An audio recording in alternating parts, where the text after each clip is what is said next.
Ever wake up with that overwhelming desire to just stay in bed, pull the covers over your head, and hide from the world? The weight of responsibilities feels crushing, the endless tasks awaiting you seem meaningless, and that warm, safe cocoon of blankets feels like the only place where you can truly breathe. I understand that feeling. That desire isn't just physical exhaustion. It's your soul crying out for something deeper, something our modern world rarely acknowledges. What if I told you that this seemingly simple urge might actually be connected to one of the most profound philosophical insights about human existence?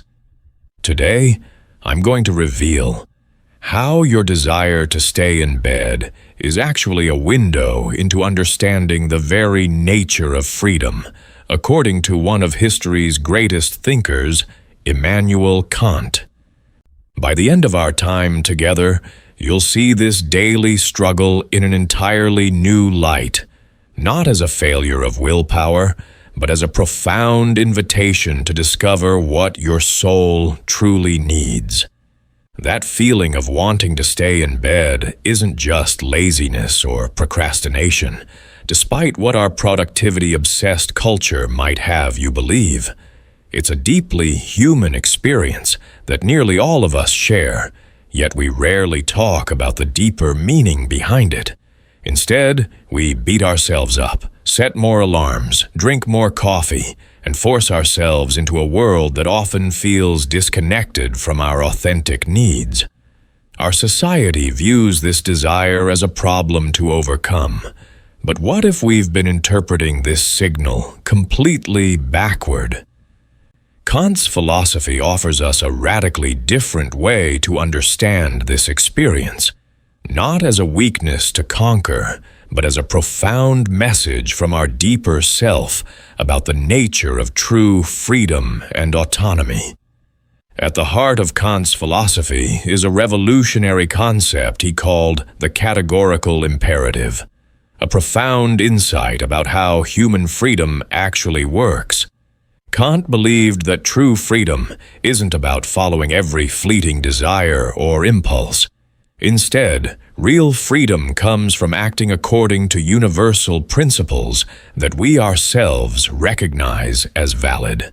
It's about making choices based on reason, rather than being pulled along by external forces. Now, let's connect this to that feeling of wanting to stay in bed. That pull isn't just physical tiredness. It's often a response to living in a way that violates our deeper sense of purpose and meaning. Imagine your bed as an island of autonomy in a sea of obligations that don't truly resonate with your authentic self. Your body becomes like a ship caught between two powerful forces. The external current of social expectations pushing you one way, and the internal compass of your true self pointing in another direction. That tension creates a storm of resistance that manifests as the physical and emotional exhaustion we experience. To understand this more deeply, I've identified 5 distinct types of bed-staying impulses that Kant's philosophy helps illuminate. Each represents a different way our authentic self might be trying to communicate something important about our relationship to freedom and meaning. The first is what I call the heteronymous rebellion. This happens when your life has become dominated by external forces, others' expectations, social obligations, work demands that aren't aligned with your deeper values. Kant used the term heteronomy to describe when our will is determined by something outside ourselves. The desire to stay in bed becomes a form of rebellion against this heteronymous existence. You might notice this type when you feel perfectly fine physically, but the thought of facing your day fills you with a sense of heaviness or dread. The wisdom here isn't about how to force yourself out of bed more efficiently. It's a signal that you need to examine which areas of your life have become disconnected from your authentic will. The second type is the categorical retreat. Kant believed we all possess what he called a categorical imperative, an inner moral law that speaks to us about what is right and meaningful. When our daily lives repeatedly violate this inner moral compass, the soul retreats. You might experience this as a profound sense of meaninglessness or moral exhaustion, where activities that once energized you now feel hollow. Your bed becomes a sanctuary from moral compromise. This often manifests when you're in a job or relationship that requires you to act against your deeper values, perhaps by treating others as means rather than ends in themselves, something Kant specifically warned against. The wisdom here is to recognize this not as depression or laziness, but as your moral self demanding to be heard. The third type is what Kant might call the phenomenal overwhelm. Kant distinguished between the world of appearances, phenomena, and things as they truly are, noumena. In our hyper-stimulating modern environment, we become overwhelmed by endless phenomena, notifications, news, social media, advertising, that disconnect us from deeper reality. The desire to stay in bed becomes a desperate attempt to escape this sensory assault and reconnect with what's truly real. You might notice this type when you feel a sensory hangover, too much screen time, too much noise, too much input. Your body feels wired yet exhausted simultaneously. The wisdom here isn't to push through, but to recognize your fundamental need for what Kant would call transcendental space, room for your mind to process beyond the constant stream of sensory input. So, I want to pause here and ask you, which of these three types resonates most deeply with your experience? The heteronymous rebellion against external demands, the categorical retreat from moral compromise, or the phenomenal overwhelm from sensory overload? Take a moment to reflect on this, and if you feel comfortable, share your experience in the comments below. You might write something like, I recognize the yakakton type in my life because, and it's helping me understand that ecom. Sharing your insight not only deepens your own awareness, but creates a community of understanding where others can see they're not alone in this experience. We've been conditioned to see these feelings as personal failings, but recognizing them as philosophical wake-up calls changes everything, for you and for everyone who reads your words. Now let's continue with our fourth type, which is the autonomy reclamation. Kant believed that human dignity comes from our capacity for autonomy, our ability to give ourselves our own law rather than merely following external rules or impulses. Yet modern life constantly threatens this autonomy with its endless demands and expectations. The bed becomes a symbolic space where we reclaim our decision-making power. Here, at least, your soul declares, I decide what happens. You might recognize this type when you feel a strange combination of guilt yet defiance about staying in bed. A sense that you're finally choosing for yourself, even if that choice seems unproductive by conventional standards. The wisdom here is profound. Your soul is demanding recognition of its fundamental dignity as an autonomous being. The fifth and final type is what Kant might call the noumenal reconnection. For Kant, beyond the visible world of appearances lies the deeper reality of things, in themselves, what he called the noumenal realm. This includes our true self, which cannot be reduced to biological functions or social roles. The pull toward rest sometimes represents a deep need to reconnect with this essential self that exists beyond the roles we play. You might experience this as a profound exhaustion that sleep alone doesn't seem to fix, a soul tiredness rather than mere physical fatigue.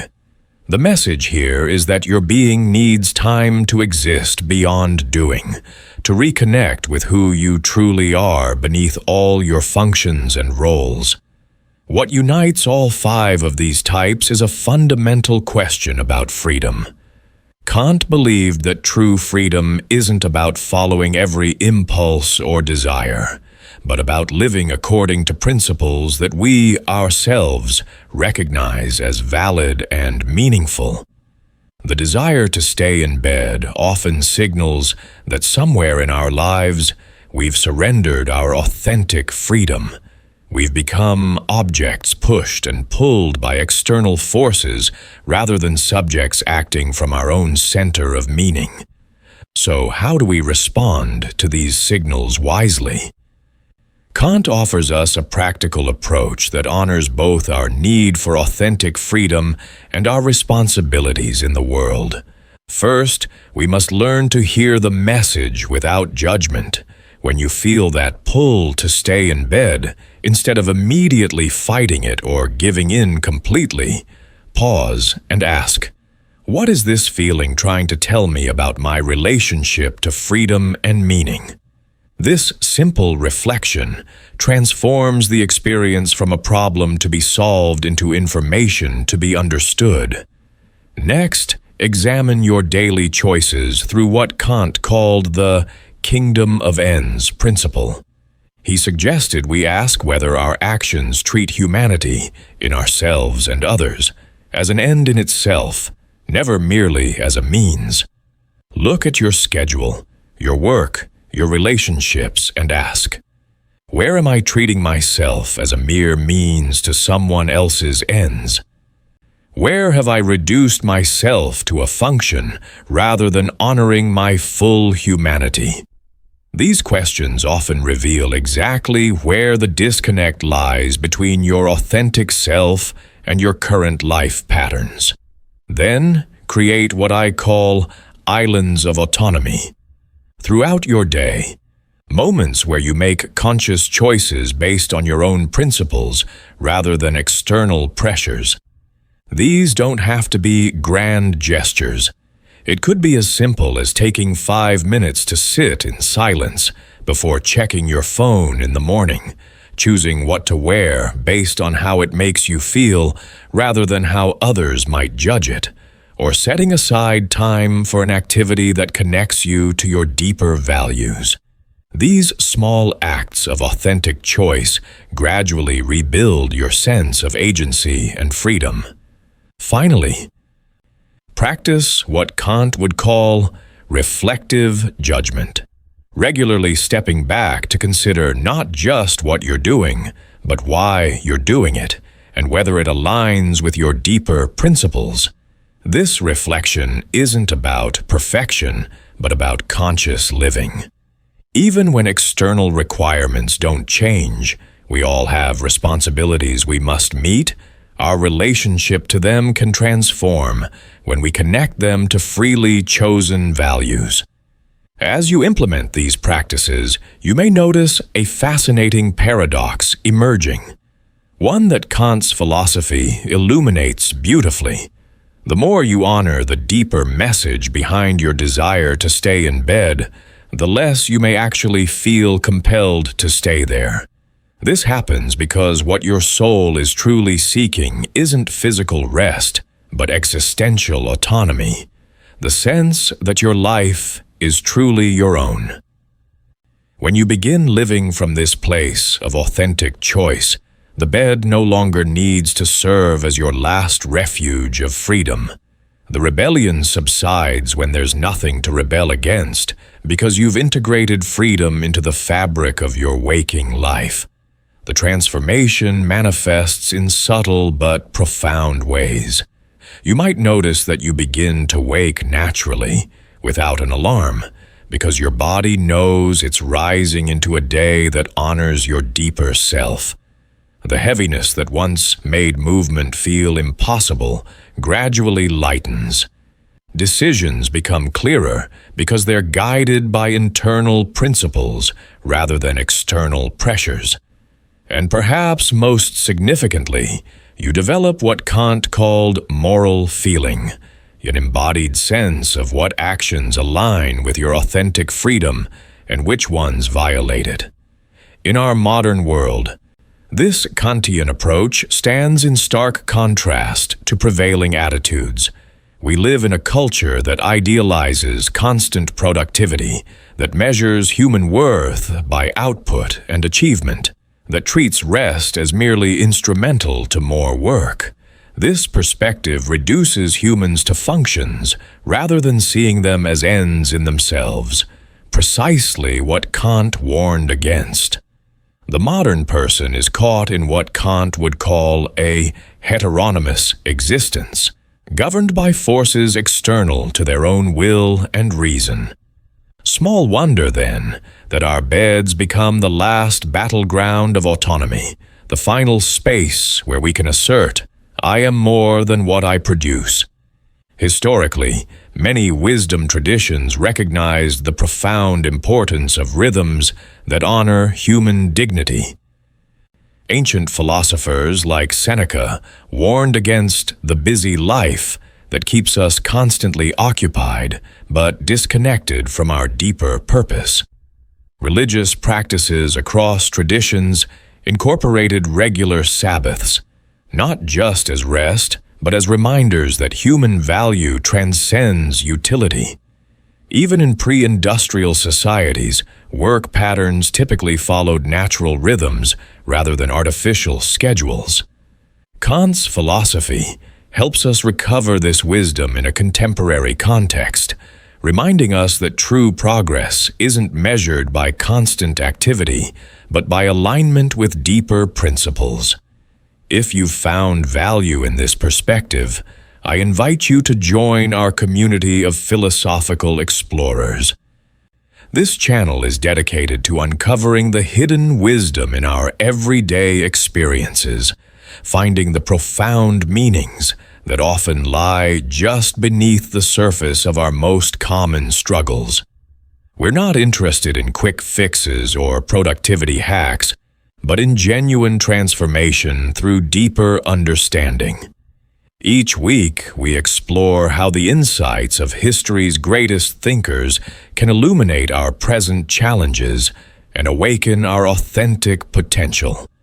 If you're ready to move beyond surface-level solutions and discover the philosophical dimensions of your life, subscribe and join us on this journey of awakening. This isn't just about conquering the desire to stay in bed. It's about uncovering who you truly are and what it means to live with genuine freedom. What makes Kant's approach so powerful is that it's supported by contemporary research in psychology and neuroscience. Studies in the growing field of embodied cognition suggest that our physical sensations often carry important information about our psychological and existential state.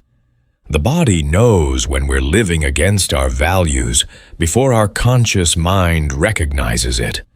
Researchers in self-determination theory have found that autonomy, the very quality Kant emphasized, is indeed a fundamental psychological need, and its frustration leads to precisely the kind of withdrawal and resistance we're discussing.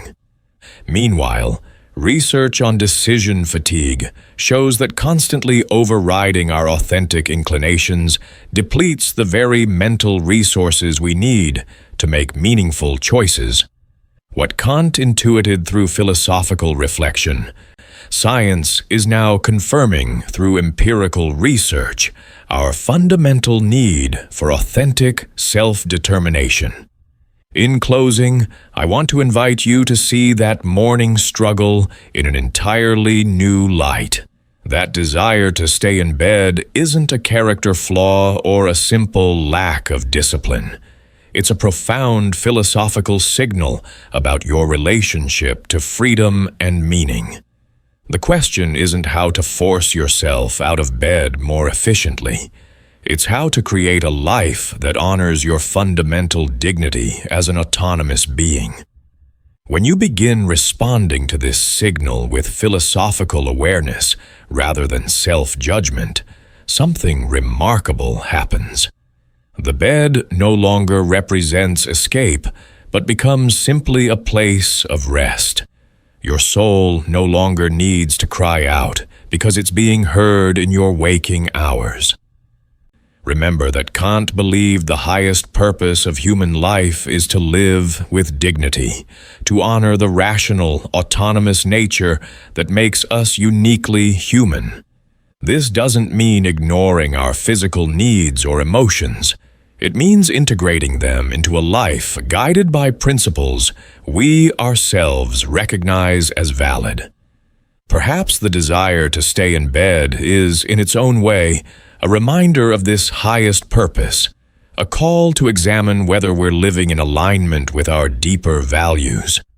In that sense, it's not an obstacle to overcome, but a compass pointing us toward our true north. Like a river that flows toward the ocean, our being naturally moves toward authentic freedom. When we honor this movement rather than fighting it, we discover not just a new relationship with our beds, but a new way of being in the world. One where every choice becomes an expression of our essential dignity and freedom.